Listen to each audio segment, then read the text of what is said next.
I am pumped to have Jordan Rains from IDP Army on with me today. We're going to go over all kinds of IDP content. Stick with us. It's going to be a fun hour here on the... You up on trades and why you move, you ain't designed to lose. Find you jumping over seemingly nothing, racking up points makes the game a little more fun to watch. Can drop release, we started with the mock draft and now we making a mockery of the leaderboard. Quite obviously not a scrub, so start an institute, make evaluations like a commissioner do. It's to the point your wife make you watch in a different room. Update your roster and pick and choose when you get some news. Not much that we enjoy more than sipping through sifting through new statistics to make it to our end zones through different routes. Universities, institutes, down to homies who click in groups. I introduce you to the stew with JT Brew.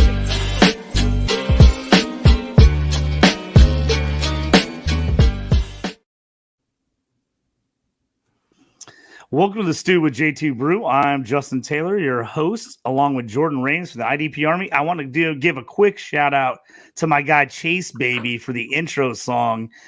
One of our local rappers here in Champaign, Illinois, knocked that out for me. If you get a chance, jump on his Bandcamp and check out his albums. He's got some new stuff that he's been releasing lately. It's fire. Check him out. Chase Baby at Bandcamp. Get on there, download a few songs. Help out your local music artists. They can always use it. Jordan, thanks for coming on the show, man. Appreciate it. I've been looking forward to this show. You are an IDP guy like I am, and I don't know if you have the same situation as I do on podcasts where people are like, Justin, you can talk about anything you want, but don't talk about IDP. We don't play IDP here. Don't bring it up. I don't want to talk about it. You're used to having that happen to you?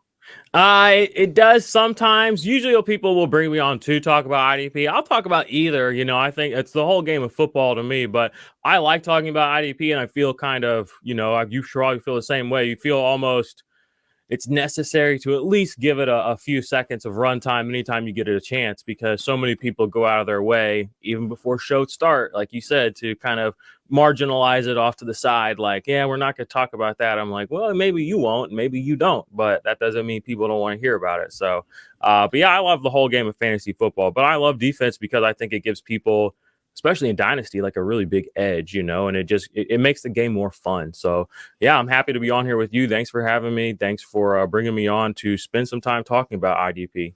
Yeah, tell me, I got into IDP about 7-8 years ago. I got into Dynasty hardcore, and I was like looking at a couple of buddies. I was like, man, have you ever played IDP? They're like, what is that? I'm like, you play individual defenders. Like, instead of taking the Steelers, I take TJ Watt and I take Minka Fitzpatrick and I'm playing. They're like, oh, that's kind of interesting. So I don't know how I did it, but I somehow convinced a bunch of my buddies that were in a redraft 2-keeper league to jump in this monster, 50-person IDP league, and everybody got in it. They were super nervous. Our first draft took like 6 to 8 hours because I had to reset it a couple rounds in because no one had IDP. And at the time we were doing beta testing on my fantasy league, and it got screwy where it was like auctioning. We were doing an auction, and it was auctioning like 10 guys at once, and I didn't know how it happened, and it got all messed up, and we had to reset the whole thing. People were pissed. It was crazy. We were there forever, but you know what? Every guy that's in that league tells me now, this is my favorite league. This is my absolute favorite league. They love it. Tell me how you got in IDP and why you love it so much. Okay, well, I was kind of I got lucky. I mean, honestly, there's no other way to really say it. I got lucky. I started playing fantasy in 2015. The only reason I can remember that year specifically is because that was the Cam Newton MVP season, and I drafted Cam. So I remember that very specifically. I didn't start playing IDP until 2 seasons later. I had a buddy who does a show on our channel and on our podcast feed, the Offensive Points guys. They just hit me up, guys I went to college with, and said, hey, we need somebody for a fantasy league. It's a dynasty league. I said, okay. And at that point, I wasn't in any dynasty leagues. I'd only been playing redraft, and I only played in like 2 leagues. And so they added me to this league that somebody had dropped out of. It's only a year old, I believe, at this point, maybe 2. So I got the team that ended up being the team that had won one of the seasons before. But I opened it up and saw it was IDP league. It was a bunch of defensive players. And I was just like, oh, wow. Like, okay. And I looked at my offense. I started looking, because we had a supplemental draft. I think 3 or 4 guys dropped out. So they dumped all the guys off their teams and they made us all redraft again from the franchises. So I started to do my due diligence and my research. And so I'm like, okay, like who are the available defensive players? So I had a pretty good grasp on offensive guys. I mean, there's only so many relevant running backs and wide receivers you can really sift through before you're wasting your own time. So I kind of already had a good grasp on that. And so I was like, okay, I need to learn about these defensive guys. So I started just clicking their profiles on Sleeper. Again, shout out Sleeper. And I was just like doing my research. And I was like, okay, so I think my first defensive player I drafted in there was either Telvin Coleman or it was Miles Jack. And I remember both of them were Jacksonville Jaguars at the time. The Jacksonville Jaguars team, I was a little bit in on. I liked Blake Bortles. I liked Allen Robinson. I liked Allen Hurns. Allen Hurns was one of my first guys I ever drafted, or I picked him up on waivers. He might be my first waiver pick ever in like 2015. Anyway, so I had to essentially learn. So they had 2 run linebackers. I'm still in that league to this season. I actually won it this year. Sorry, boys. Nice. But so I had to find, 2 linebackers. I had to find 2 defensive linemen, and I had to find 2 defensive backs, and they have 1 flex. So it was 7 defensive players. I think we have 7 or 8 offensive players. It's not super flex. So I did my research, and I, got some guys on my team, and I started I just started to learn more. It's just like I just started to realize, like, oh, like that guy that's running over there, like he is a person, and he has a story, and he has a skill set, and in certain situations, the team is relying on him to do things. And my fantasy team is now doing that too. So as somebody who and part of my story too, is I didn't really watch football until 2015 when I started playing fantasy. So I didn't really engage with the game, AKA I wasn't really disengaging from defense as a person just playing offense and defense. I didn't have any bad football watching habits because I didn't know what I was watching. Like I literally would say, I'm not watching. I would say, I don't know what's happening. Like, I don't know who the running back is. I don't know who the fullback is. I don't know what the defense. I don't know. I didn't know anything. But when I came from a place like that where I didn't have anything where I held on to, it allowed me to just soak it all in. So I was 2 years into fantasy. I got in this IDP league and I was like, why? And I soaked it in. And I was like, why aren't people obsessed with this? Because we're obsessed with fantasy football. I mean, I listened to every single episode of the Fantasy Footballers from like episode 23, because that's when I found them, to like episode 1000. And like, nice. I listened to that, but at no point did they ever go further. You know what I mean? People just weren't going further. And we have all this time in the off season and we have all these conversations about the same dozen players. And it's just, after a while, I was like, this isn't edifying to me. Like, I'm here to learn. I'm here to understand this game. Football, I don't understand. I'm here to be an active participant. So I just started playing IDP in that league that season. That was 2017 or 18 when they added me in there. And I'm telling you this, I'm not bullshitting you. I've only joined 2 leagues since then. This has been 5 or 6 years ago that have not had IDP players in it, because to me, it doesn't do anything. It doesn't get me high. It doesn't get me excited. After 6 rounds of a draft, there's not much left for me to do. We can just put it on autopilot, and I trust the consensus at this point. You know what I mean? Because I've basically already got my guy. So when I realized that there was a whole other game, and not a whole other game, but there was a whole other level to this game that I was obsessing about and that nobody was really covering, I started covering it. I started asking questions. Why isn't IDP more popular? I don't get it. I just didn't get it. I'm like, we are rabid about this that's happening on the field, but this is happening on the exact same field. And it's like, you can't see it. It's like you got your Stevie Wonder glasses on and it's just like, oh, that play sucks. And it's like, were you watching the game? Like, were you here for this? But because you weren't emotionally tied or invested or financially tied or invested, you are selectively opting out. So I just started, I just went in and I just never looked back. I mean, that's the long and short of it. Man, that's an awesome story how you kind of got into it. Like I said, I'd been playing, keeper leagues, redraft leagues for years and years and years. And I'd run a couple leagues, commission leagues. And, I kind of got into, I was like, I'm tired of taking all these rookies and all these young players, and then I have to give them back when I was the guy that drafted them in round 17, and now they're going round 2 the next year, and I'm pissed about it. So my first kind of dive into this was I convinced my league that we had to do keepers and we got to do keepers in the round you drafted him in. So I was like, if I took that dude in round 17, I should get him in round 17 next year. I don't care that he's going round 2. I was like, I was smart enough. And then I also kept him on my roster all year. So that was kind of my lead into Dynasty. And then I'm a guy that was like, oh, I want my guys. I love my guys. I want to take my guys. And so that led me into the Dynasty. I just kind of lucked out that the very, very first Dynasty league I was in, I convinced everybody to do IDP. Because I was like, hey, if we're going to go all out, we're going to keep everybody. We're going to do a huge roster. Why are we not doing a full IDP league? And I had just got into IDP the year before. I had met somebody through Scott Fishbowl 9 that was like kind of in there, and they were like, hey, let's get in this league. It was an IDP league. And I was like, okay. And what sold me on IDP, and I always tell this story to people, they're like, why do you like IDP? What sold me officially on IDP was the year Darius Leonard came out for the Colts, second round pick. Everybody's ignoring him. South Carolina State, little small school, nothing. How does this guy go in the second round? I take him in every IDP league I'm in with the very last pick of the draft. Oh. Very last pick of the draft. Absolutely crushes. Absolutely crushes that year. I had one league. He was the number 2 scorer behind Todd Gurley when Todd Gurley had his like absolute blow up year. And I'm telling people, they're like, oh, Todd Gurley, dude, I would have won this league if I had Todd Gurley. I'm like, I had Darius Leonard. I won the league. And people are like, what? Who's Darius? I'm like, linebacker for the Colts, second highest scorer in the entire league.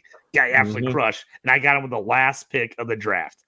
And then that's when everybody started going, oh, I got to start paying attention to defensive players. Even the guys that were still in my IDP leagues were like, I'll just pick a guy up off waivers.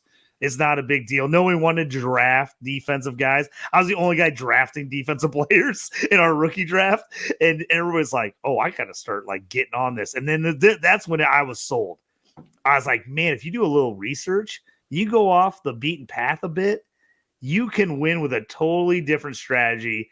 And I love fantasy football because I love football in general. I grew up loving football, playing football, coaching football. I was a defensive coordinator in high school. So I'm like, I want to give the defensive guys some love. And I'm like, I'm sold. You do not have to have Todd Gurley, Christian McCaffrey, Patrick Mahomes. You don't have to have that guy on your team to win. If you get all these other defensive guys that are studs and you can have a different strategy, you can win. And I love the strategy of fantasy football.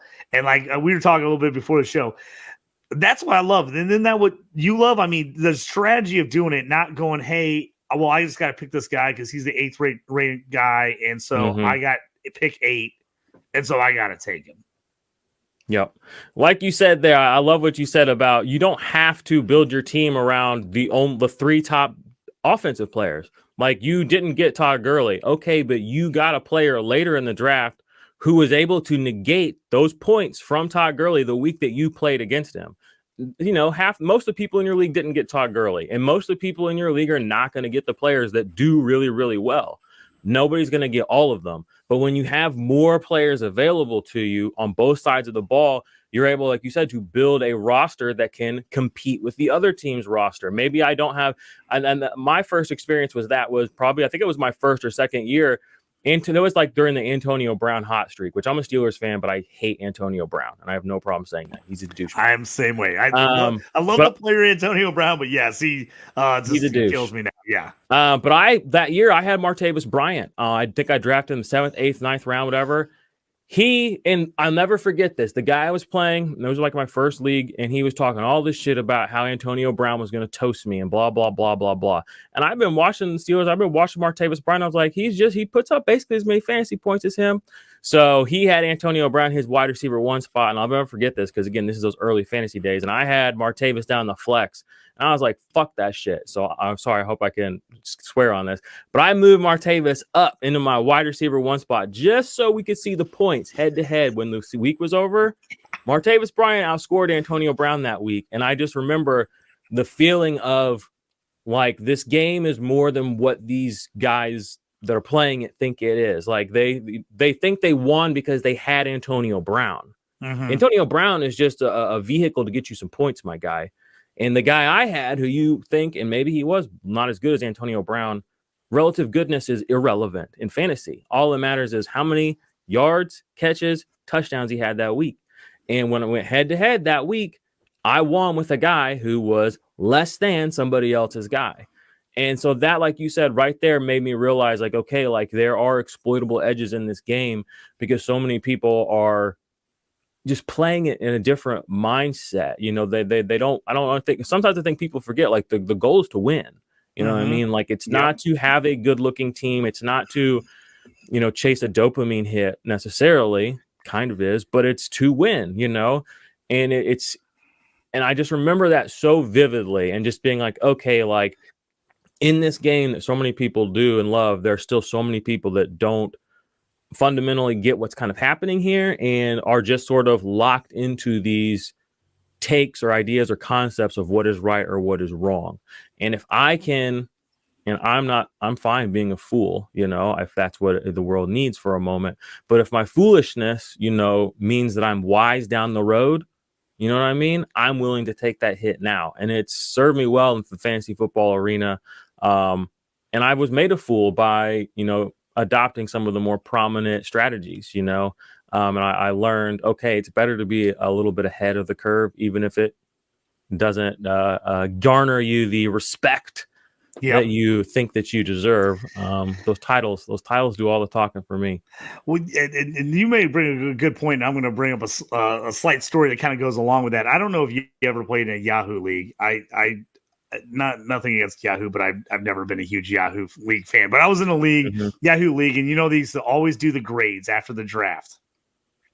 And you know, everybody be like, well, I basically won this league. I got an A. I'm like, well, we got to play the football season. And I'm laughing because when you brought up Cam Newton, I waited on QB, took Cam Newton his NFL MVP year. I took him late. I just piled up. I think my first 3 picks were wide receivers. When, of course, this was back in the day when you had to take all running backs. I took all wide receivers instead. Then I took running backs. Then I took Cam Newton in like the 8th or 9th round. And people were just like, "You're an idiot." I think I got a C or a C plus. Yeah, from Yahoo, and they were just like, "Oh, you look real weak at running You're back. a moron. Your quarterback. I mean, Cam Newton." Bleh. You just hated it, and then I win the league. I mean, going away, I win the league. And I'm like, yeah. I was like, how's about that C plus? It wasn't even hard. Yeah.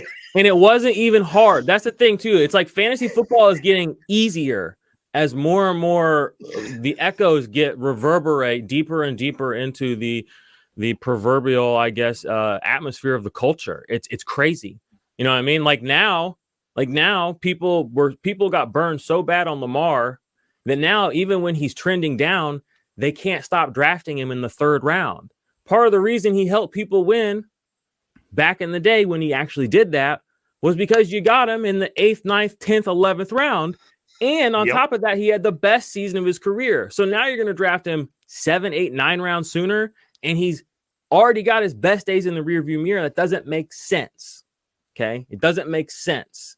Now, and if your league mates want to do that, and you just, it's an edge. It's like, okay, well, I'll just reverberate to what we used to say: late round tight end, late round quarterback, because nobody's doing that now, which means it's falling. Oh, and by the way, like the late round quarterback model was designed around finding running quarterbacks. And it's funny now that we know that now the late round model is about finding passing quarterbacks. Like the whole cornerstone strategy of what we do when I started playing, that was the absolute truth and was right, is now wrong. You know what I mean? So what does that mean? It means things move, things shift. There's waves. There's different ways to take advantage of things. So I offensively, that's a few examples, but we have some defensive examples of kind of those narratives that people can exploit too. We were talking about before we came on. Yeah, let's get in a little bit of that IDP talk. You know, again, this is one of the things when people ask me why I like IDP, why do I play IDP? You know, I think the biggest reason people don't play is people say, well, I don't know anything about defense. I don't know anything about those players. I'm like, don't you watch football? I mean, I understand maybe you could make an excuse maybe 5, 6, 7, 8 years ago, but there's all kinds of content out there. IDP Army, Dynasty Pros. We have rankings out there. We have all kinds of shows, with IDP in mind to tell you like how to kind of look at that strategy. And the reason I love IDP, like I said, not only just because I like individual defensive players, I like those players, and I think they should get credit for being the player that they are, and you should get credit for having that stud on your team, not just the entire defense. But I just love that you can go a totally different route, a totally different strategy, and you can still win. It doesn't come down to, I had the number 1 pick in my draft, and I got the best offensive players, so I'm going to win the league. Which even people still think that happens, and that doesn't happen 99% of the time. That still doesn't work. But like the fact that you can go in and you can take that defender around before everybody else does, or you can wait late and grab guys. We were just talking about beforehand. The team that won one of my IDP leagues last year, if you looked at that roster on paper, you are like, there's no way that team won. I mean, you're probably like, that team barely made the playoffs, but his IDP guys were through the roof.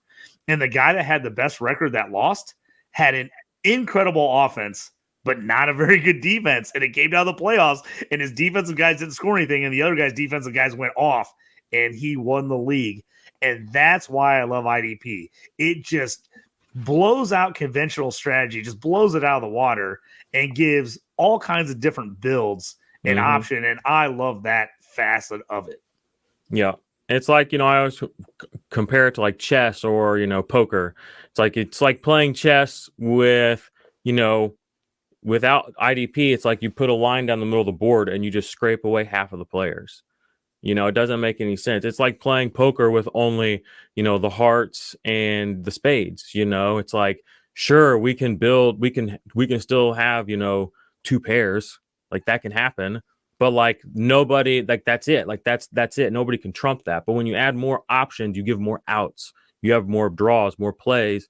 It allows your mind, it allows your ability to think and to be creative and strategize and enjoyment too, and engagement, it makes the whole game, it just adds another dimension to it that is weird. It's very odd to me that it's very odd to me that so many people are not like going out of their way to push it, because we know that the NFL is a multi-billion-dollar industry. And we know that fantasy sports is, I don't know if it's hit the billions yet, but it's millions of dollars. And that's just NFL. And there's only engaging, like, and most of those people, are only engaging with half of the available players to engage with. So when you start doing that, and even from a purely gross, disgusting, capitalistic standpoint, like there's money left on the table for everybody. So even and I'm more of a social person where it's just like, just do it because it's the right thing to do. Even from that point of view, I'm like, can't you bloodhounds for that dollar see that there's money just sitting here? And all you got to do is talk about it, and it'll go into your pocket if you choose to be the one to do that. But they just don't. I don't understand it. It's kind of weird at this point, but I really think that it can be circled back to feelings of insecurity. If you sit on a podcast, or you have a fantasy channel, or you work for Football Guys or DLF or Dynasty Nerds or the Ballers or wherever it is, and you're 6, 7, 8 years into your fantasy football NFL coverage career, and you can't name the second linebacker on the Browns, that's going to make you look bad. You know what I mean? Not even from a fantasy point of view, but just like, what's your research process look like? How do you actually, do you know what's going on this field?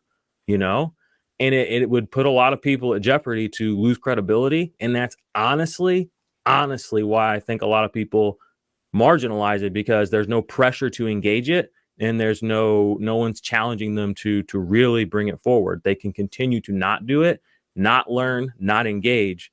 And I think it's just a level of insecurity, because we can feel very comfortable in our takes on offensive players because everyone has the same offensive player takes, and we can just ride on the coattails of whoever did the research.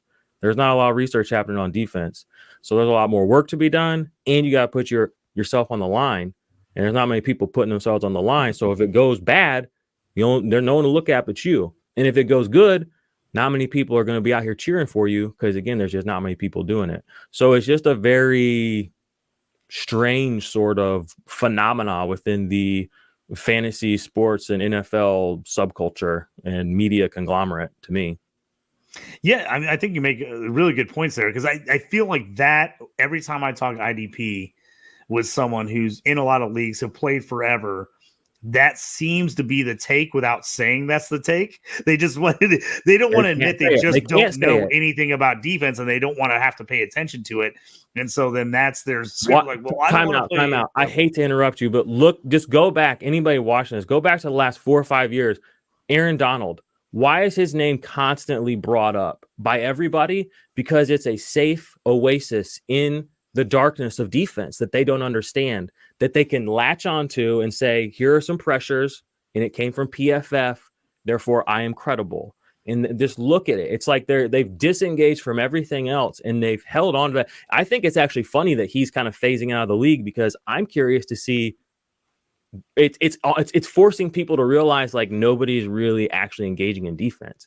Like it's kind of crazy that nobody can really critically think about and produce meaningful commentary on. Like it's been so redundant and that's been so okay. Just it's just interesting. Just watch, pay attention, y'all. They're the reason his name has been invoked so heavily the last few years. You know what I mean? Yeah, it just actually reminds me of a tweet I saw this morning where someone put Jalen Petrie up in his picture on the fantasy site, and they're like, this guy was one of the top 10 fantasy scorers last year, and he still doesn't have his picture on the page. He still has a blank gray man screen. He's like, really? Like, we can't even get this guy's picture on the fantasy website? There's no pressure. The people pressuring him, I saw that tweet too. Oh, well, click his profile. Oh, he's only got 1,000 followers. There's no social pressure to listen to anything that person says. Yeah, I'm like, yeah, it's like it just cracks me up. Oh, let's get into a little conversation that is uncomfortable for most people. But me and you, we've talked about this a little bit. I love being uncomfortable. Ranking IDP players. And again, because like you said, this goes right into what you just talked about. There's not that many people out there doing it. It's a very, very small group of people. It's kind of an echo chamber of like people are nervous to prop up a guy that no one else is propping up so they don't look bad. And so we get into these rankings. And part of the reason we talk about this, and I'll be blatantly honest with everybody, on DLF, I'm one of the IDP rankers on DLF. I'm new there. I'm one of the new guys doing IDP stuff. And the reason this conversation came up is because when I was doing my rankings, I'm going through and I'm looking at my leagues and I'm going, where do these guys score? Where did they score last year? And when I do my rankings, would I take this guy over that guy if I was drafting right now? That's how I look at my rankings. So if you go on a DLF and you look at Justin T's rankings, that's how I rank my guys. And, we had a conversation where one of the editors was like, man, you're like way higher and way lower than everyone else on these other players. And I started a conversation like, well, why is everybody really high on that guy? Or why is no one in on this defensive back that scored top 10 or 15 last year? The last 3 years in a row. Exactly. So I was like, why is that reason?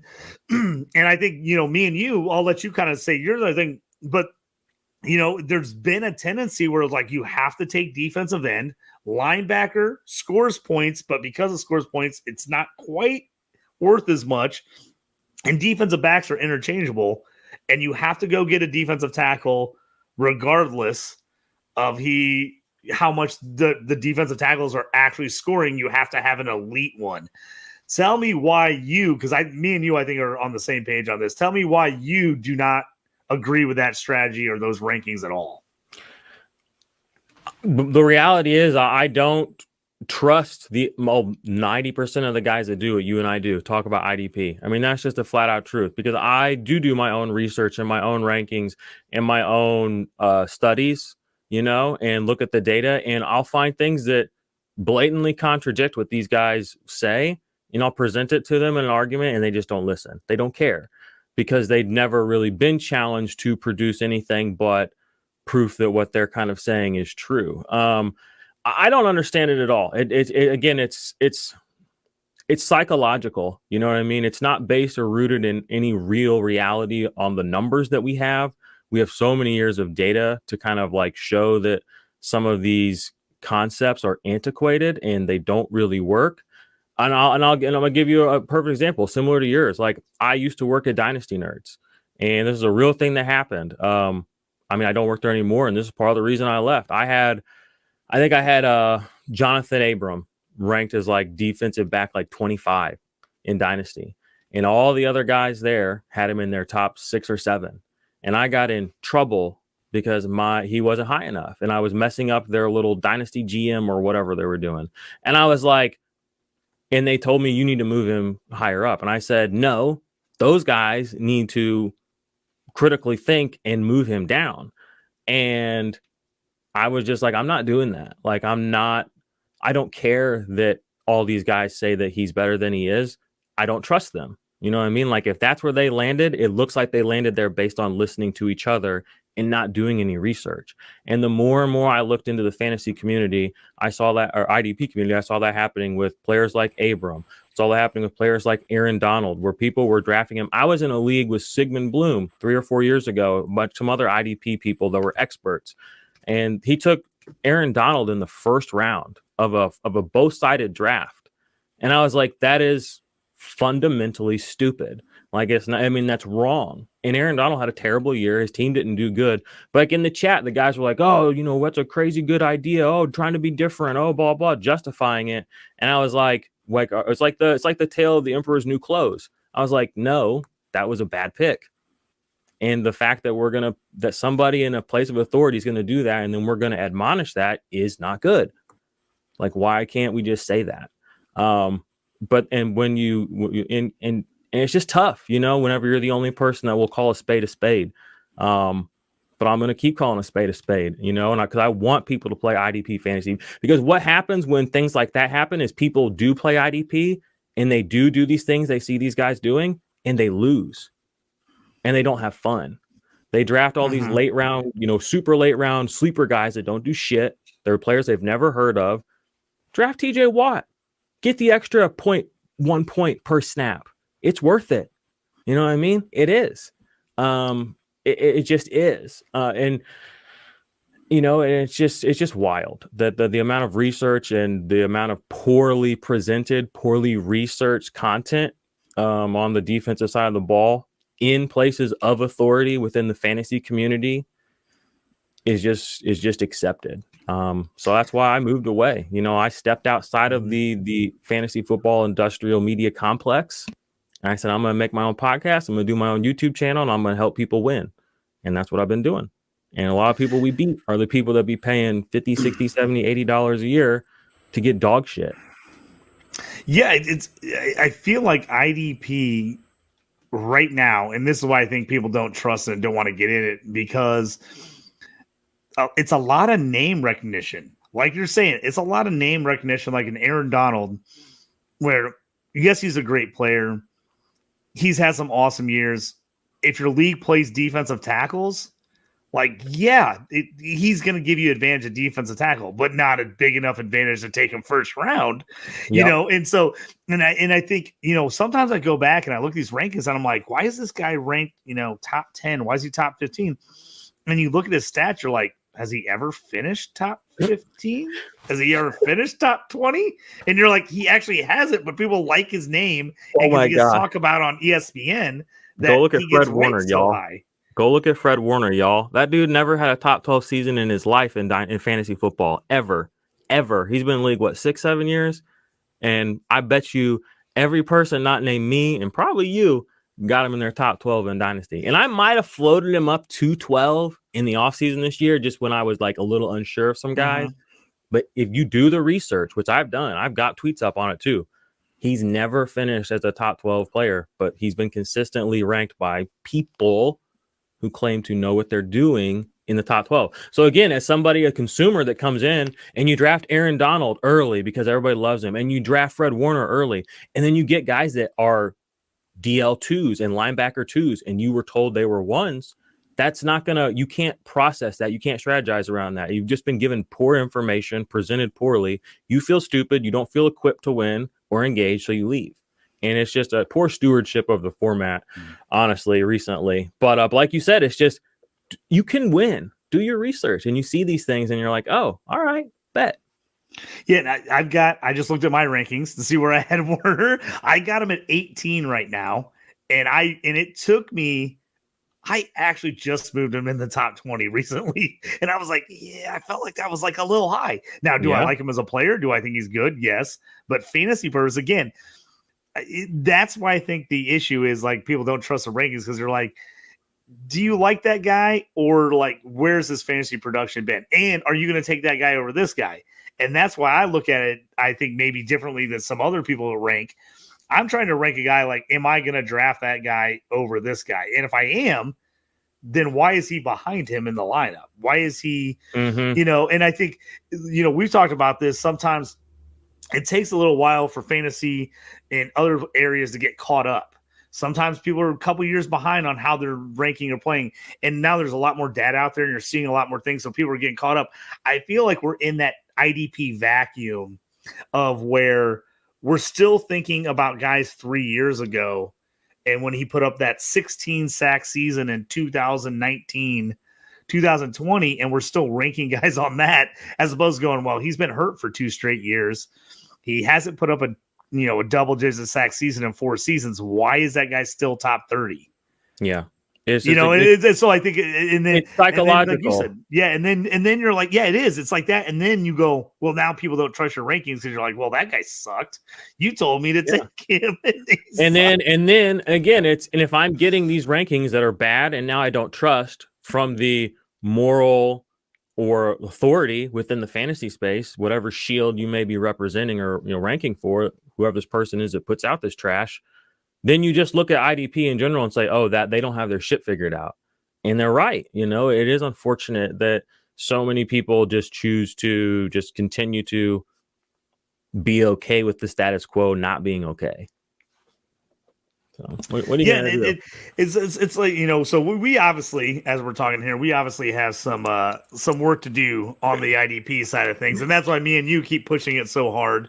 Yeah, I think on Twitter and other spaces, because we want people to like IDP and we want it to feel like it's not so scary. But and that's why we're bringing up these issues that I think are legit issues for people that want to get an IDP and things we got to work as a community to fix. Exactly.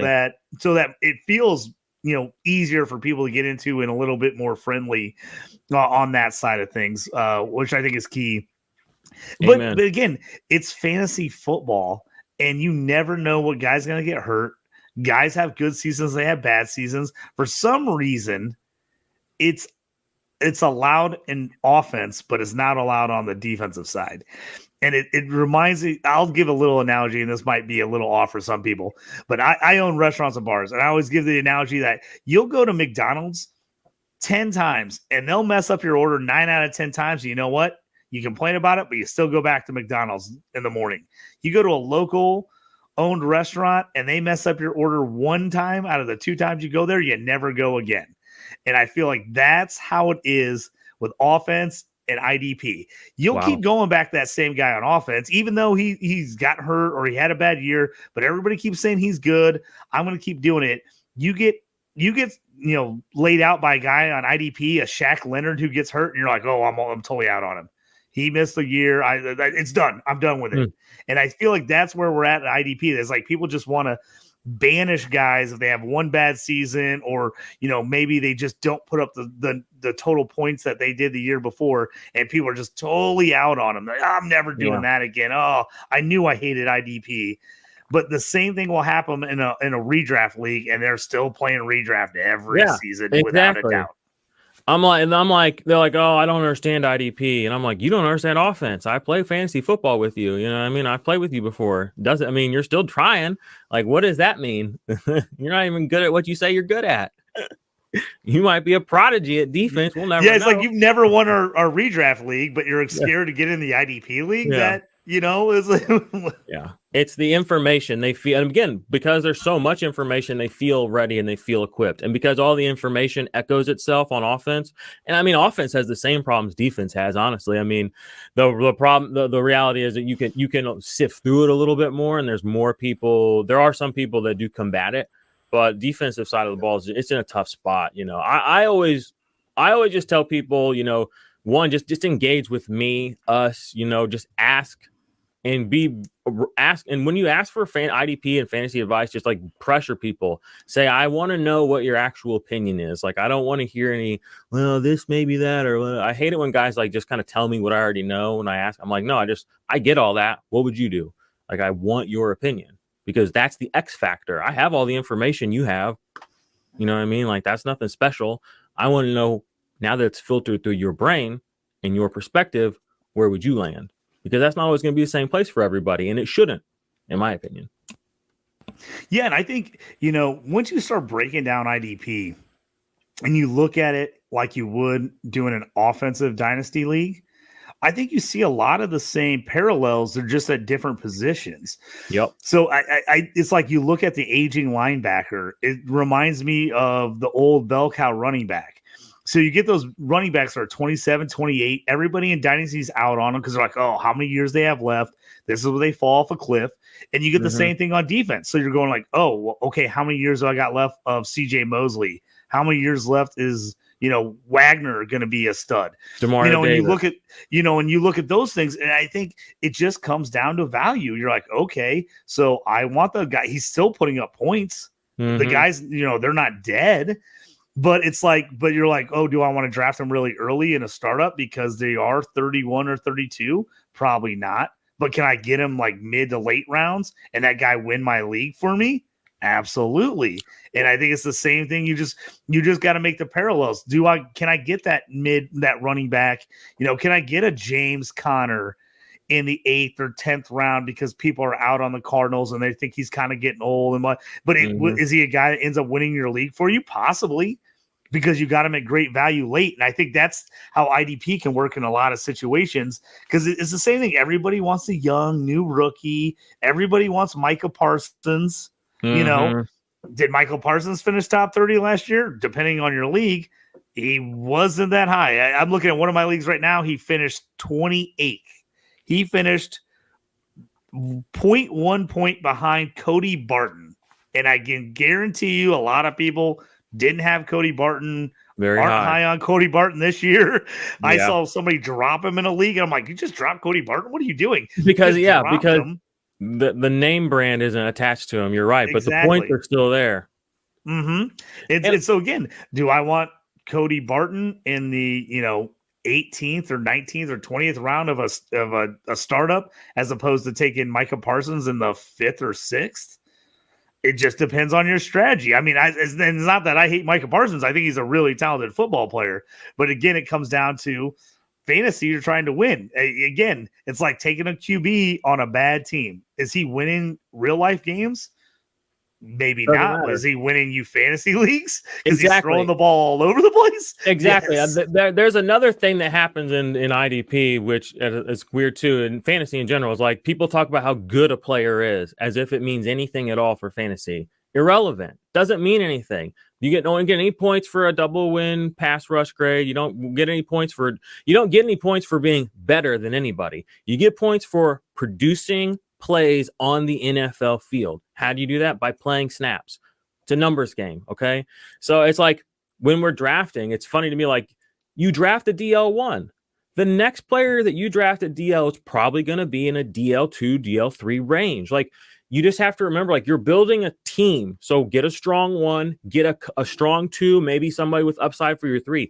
No, you can't. It's infeasible to just get a super powered person at every single position. But so many people want to do that, and they're like, oh, I want to win this team with 2 linebacker 1s or whatever. It's like you need 1, you need a 2. Like Fred Warner should be drafted and he should be on every fantasy team. He's great as a linebacker 2. And like understanding that instead of having him in your linebacker 1 spot and then the guy you draft as your linebacker 2 is actually a 3. That's kind of where the fundamentals go. It's like you said, nobody's going to win you every single week, but an old running back, I mean, if you play him 2 or 3 weeks of the season and you win, he helped you win. Those were points you didn't have. Oh, you can just get those points on the waiver. I mean, yeah, there's millions of players on the waiver. How do you know before the week goes who's going to score? You never know. Those all the players we expect to score on teams already.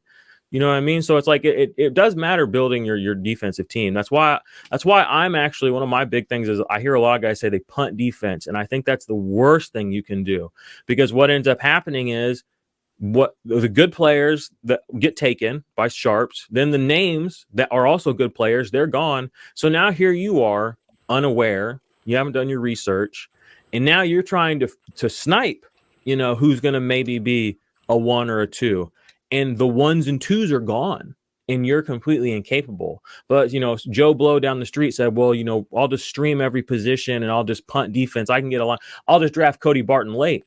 What happens when the guy right in front of you takes Cody Barton in the 18th round? I mean, your whole strategy goes out the window. You know what I mean? You can't count on those things. You have to build a fantasy football team. So, at a certain point in every draft, you have to say, okay, is it worth having a 4th wide receiver on my team, DeAndre Hopkins?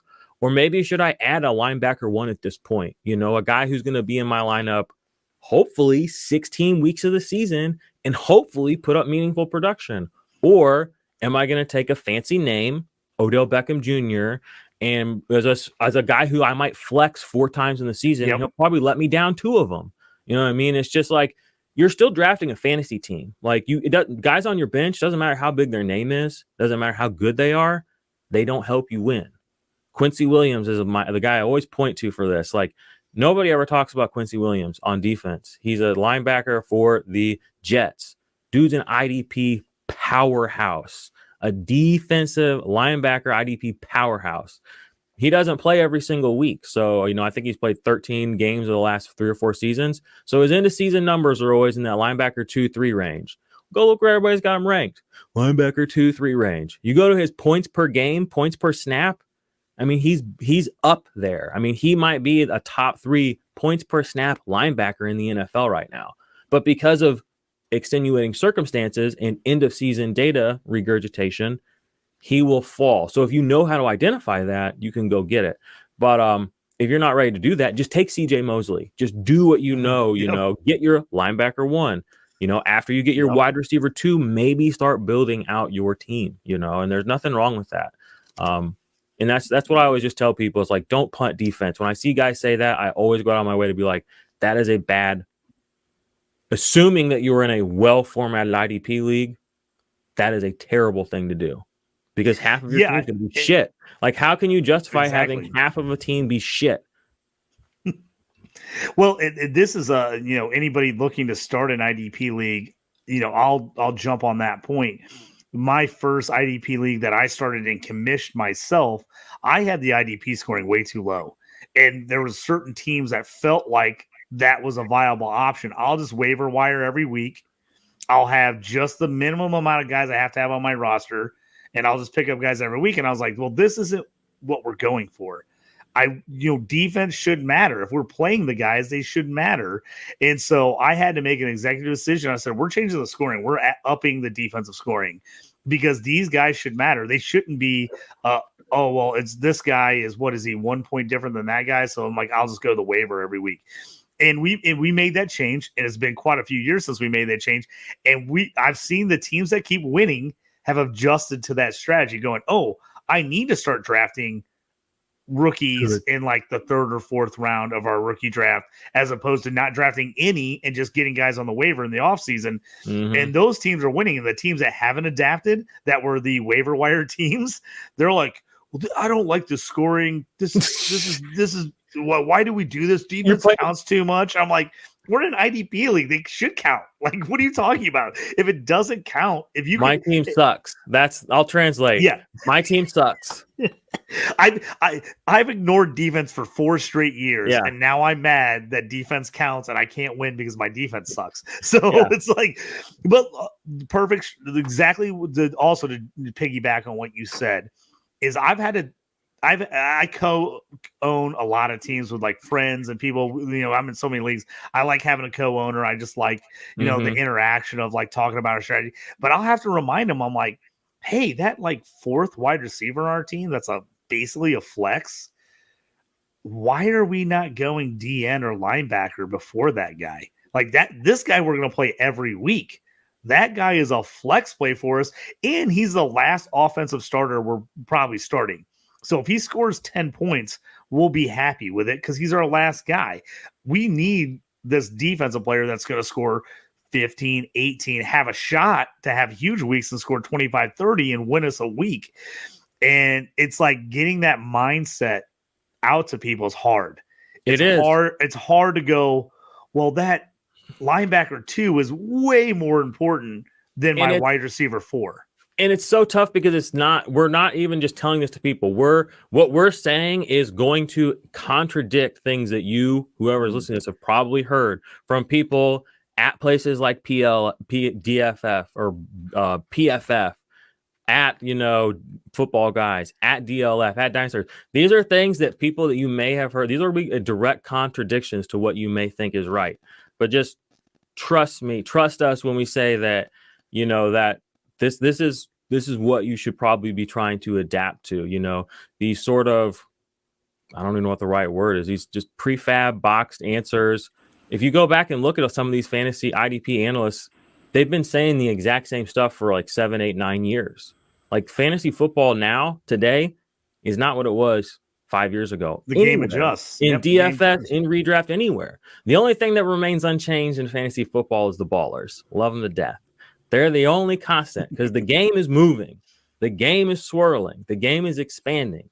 The game is iterating, and IDP, for whatever reason, seems to be left just these conversations that can't get over itself because of the certain people that have been put in certain places that, basically just keep it where it's at. And it's unfortunate. But as more people like us put out good content, good strategy, and we, people see our guys winning. That's one thing I love is the guys in my leagues, they'll be like, oh, guys in my league, we're talking shit, on our Discord, and they'll be like, but I won this league, and they're like asking me where I get my info, and I'm telling them you, and I'm like, yeah, that's what's going to be the difference maker is as more people who listen to us win these leagues, they're going to start realizing that, you have to get that information and those strategies that actually make a difference. And sometimes you don't know something's not going to work till you try it and it doesn't work. I've had plenty of drafts where, the best strategy I ever thought, all high and mighty, it just goes to shit, and that helped me adjust.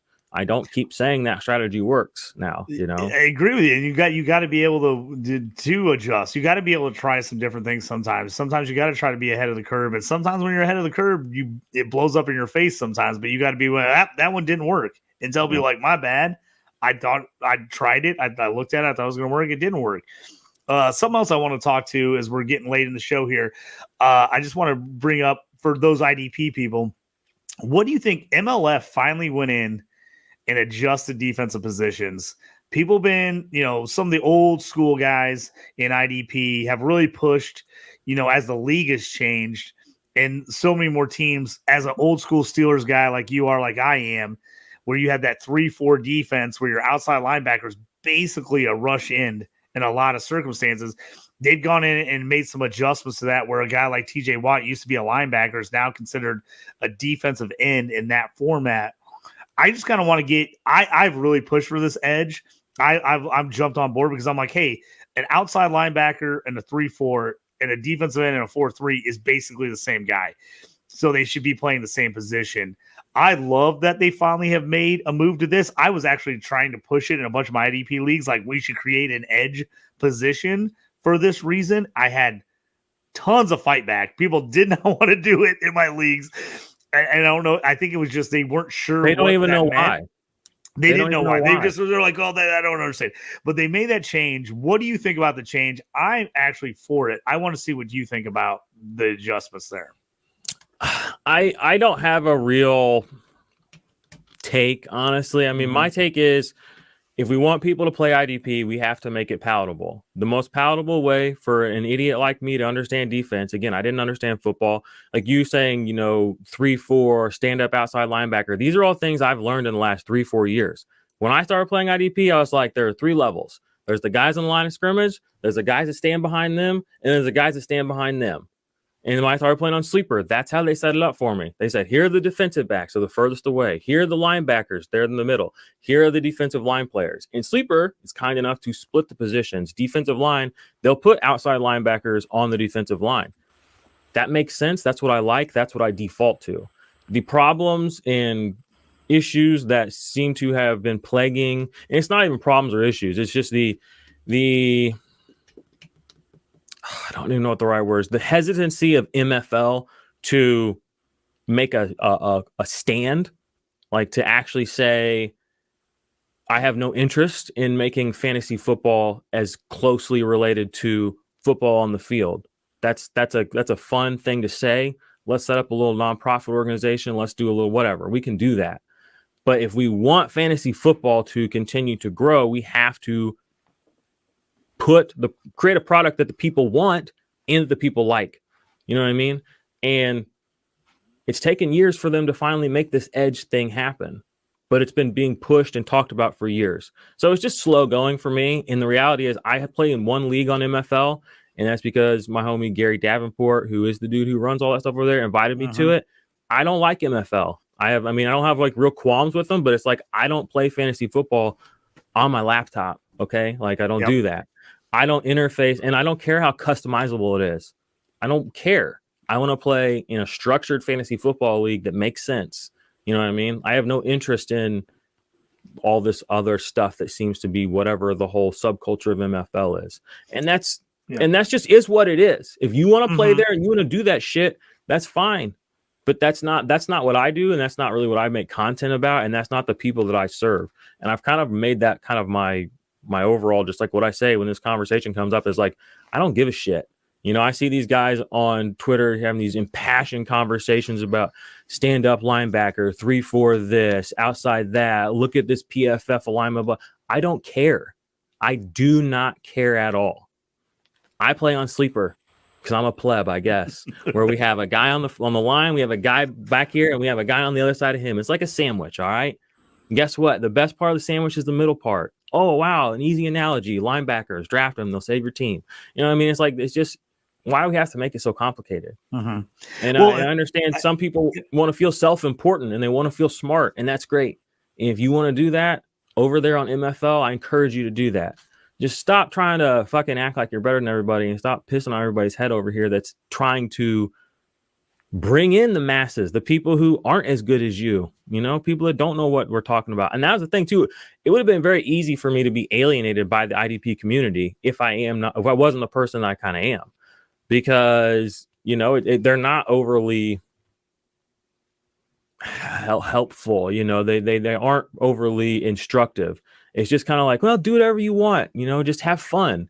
And I'm like, I'm not trying to have fun. I'm trying to win. Like, how do I win? Do you guys know how to win?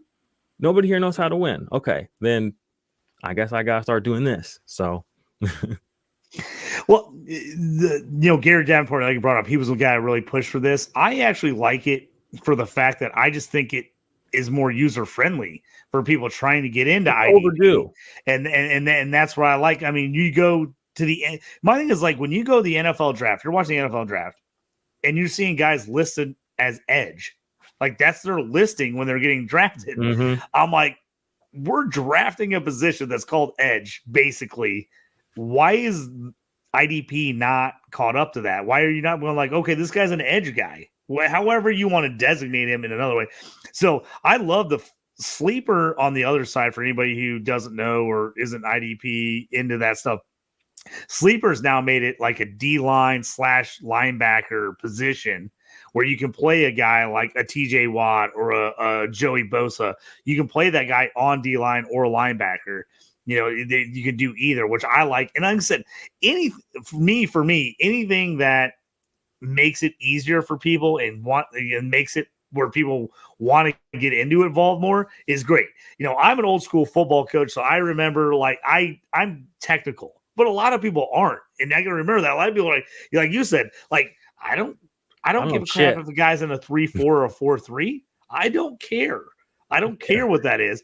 And my biggest complaint, you know, just to get technical about it, my biggest complaint was I hated when a guy went from defensive end to outside linebacker just because they got a different defensive coordinator. Because then I'm like, oh, well, my team, I had 8 DNs last year and 5 linebackers. Now I have 12 linebackers and 4 defensive ends. And I'm like, what the hell? Now I got to go get all these other. So that was my biggest thing about it was I was like, the guy's position shouldn't change just because they got a defensive coordinator and a scheme changed. So that's why I like it. That's my reasoning for I like it. If I kind of went on a rant there, but I mean, like overall, I think it's a huge net positive, you know. But again, why are they doing that? They're only doing that because the pressure's been applied. Sleeper 3 or 4 years ago, everybody was on that guy's post the other day on Twitter, I'm sure you saw, that was dunking on Sleeper. 3 years ago, it was the opposite. People hated Sleeper. I know that for a fact. You probably do too. Everybody was all over MFLs. You know what? But now the pressure has changed. Like now more people are playing Dynasty on Sleeper. It's the number 1 Dynasty platform. So how are they setting things up? 1, 2, 3 levels on defense. Last year, who felt the pressure coming? ESPN. You know, they made the edge position. They listened. So guess what? Now the pressure has finally pushed its way down into the MFL sphere where it's been bubbling this whole time, basically. And they've kind of made that move. It's a little too late, you know what I mean? It's good, it's right.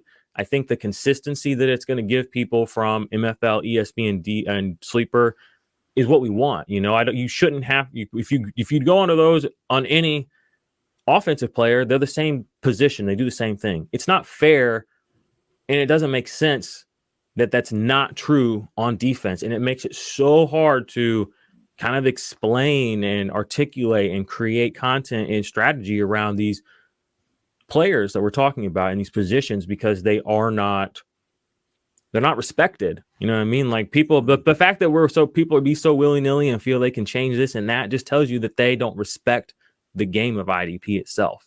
You know what I mean? And again, like I said, I'm more of I always call myself like a bit of like a social anarchist because it's like, I feel like sometimes it needs to happen. You know, you got to tear down the establishment to kind of push forward the right things, you know, and it is what it is. Yeah. And I just have gotten on Sleeper with some IDP leagues recently. Before that, all my IDP leagues were on MFL, but I feel like Sleeper's made huge ends on the IDP side, and they've listened to people who complained saying like, hey, why don't you split these positions up? Why don't you do this? And they've actually, you know, really been, I thought, really good about listening to changes and making changes in a fairly quick manner, which I understand the complaints about MFL sometimes where it's like they just are so slow to make any kind of change whatsoever to anything. So it is tough. And like I said, you know, for people these days, again, you and me, if you don't sit in front of a computer all day, it's hard to be on MFL because you got to get online. You got to know what stuff is not updated very well. The app doesn't work great. The app now is way better than it was 2 years ago, but it's still not great. Where, you know, I don't know how you are. All the guys in my leagues are like, I'm never in front of a computer, man. I need to be able to get in, change my lineup, do it easy, make a trade quick. And that's where Sleeper, I think, has really taken over the market is because it's so user-friendly. It's on your phone. It's consumer first. And MFL is not truly consumer first. They kind of are, but the consumers that they're servicing are not the ones who are growing this industry. So that's why they're kind of where they are. You know, and anytime innovation gets in there, I mean, I'll be the first to say, man, I was an ESPN guy. Die hard for years. I had every league I ran. Commish was on ESPN, and it took a lot of talking my league mates into moving these leagues to Sleeper.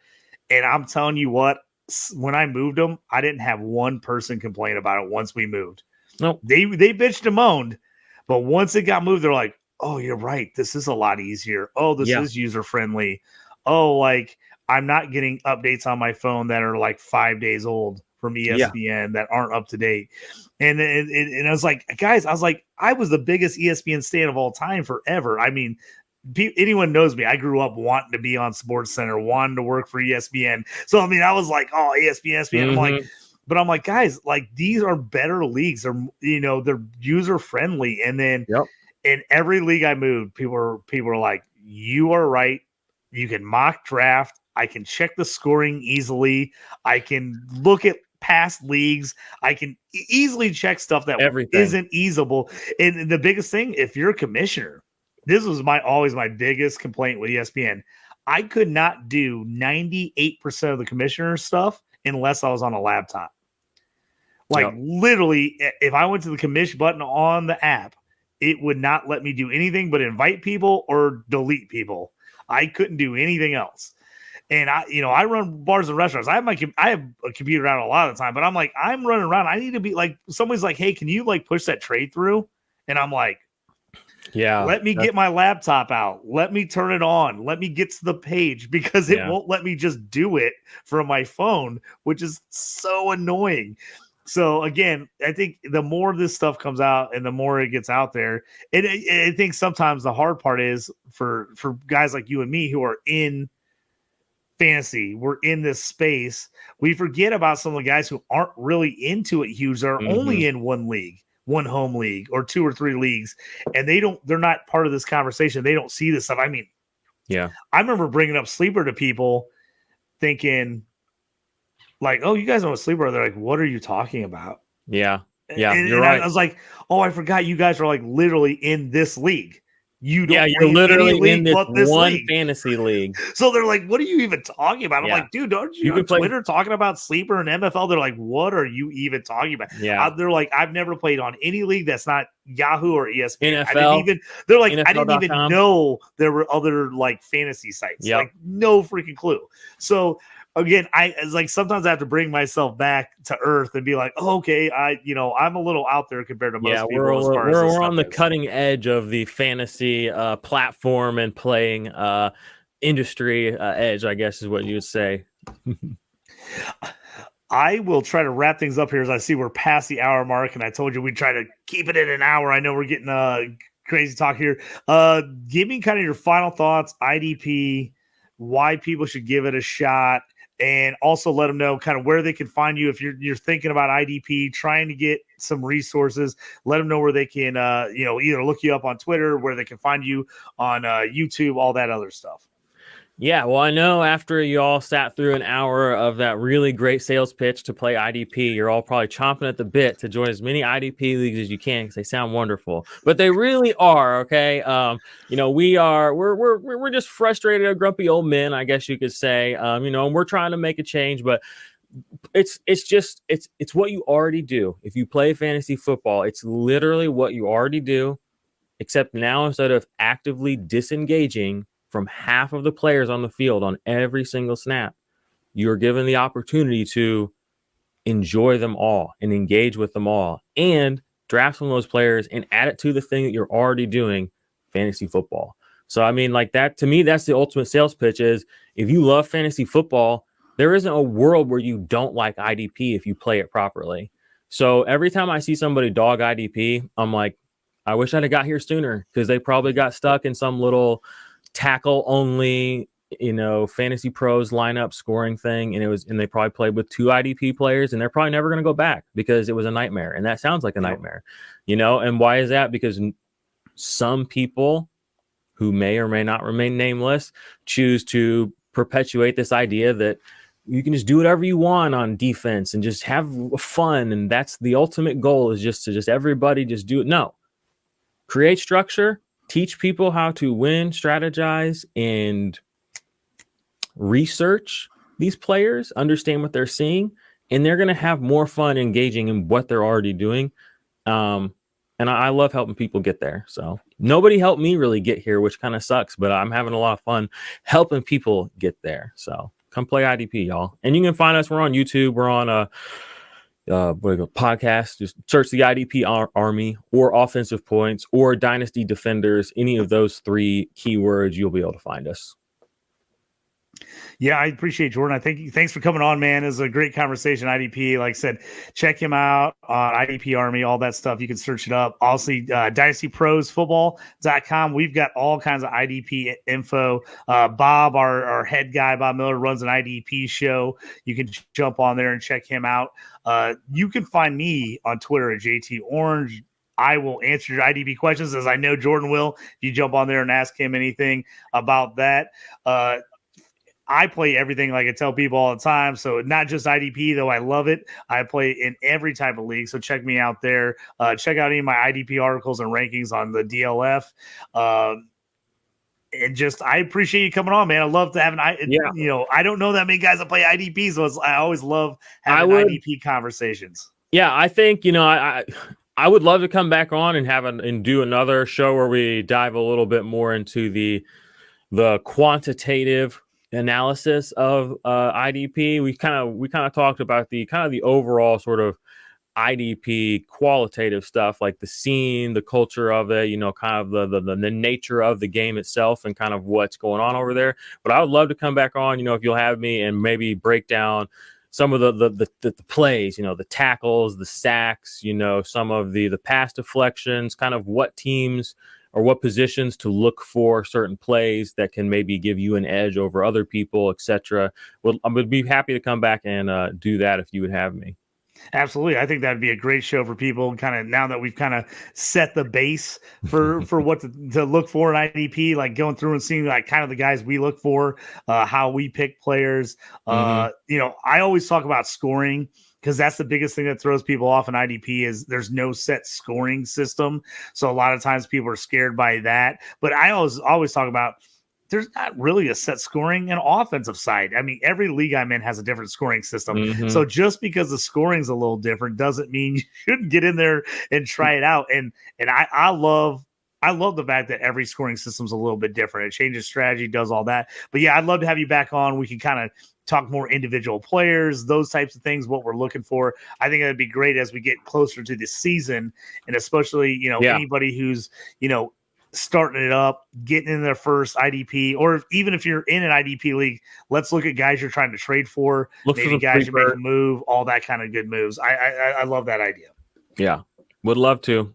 Thanks for having me, man. Appreciate it. Yeah, absolutely. Hey, everybody, thanks for joining us here on The Stew with JT Brew. I'm JT. Thanks, Jordan, again for coming on with us. May all your draft picks hit and the trading never quit. We'll check you guys next time. Thanks. You up on trades and why you move? You ain't designed to lose. Find you jumping over seemingly nothing, racking up points, makes the game a little more fun to watch. Can drop release. We started with the mock draft and now we making a mockery of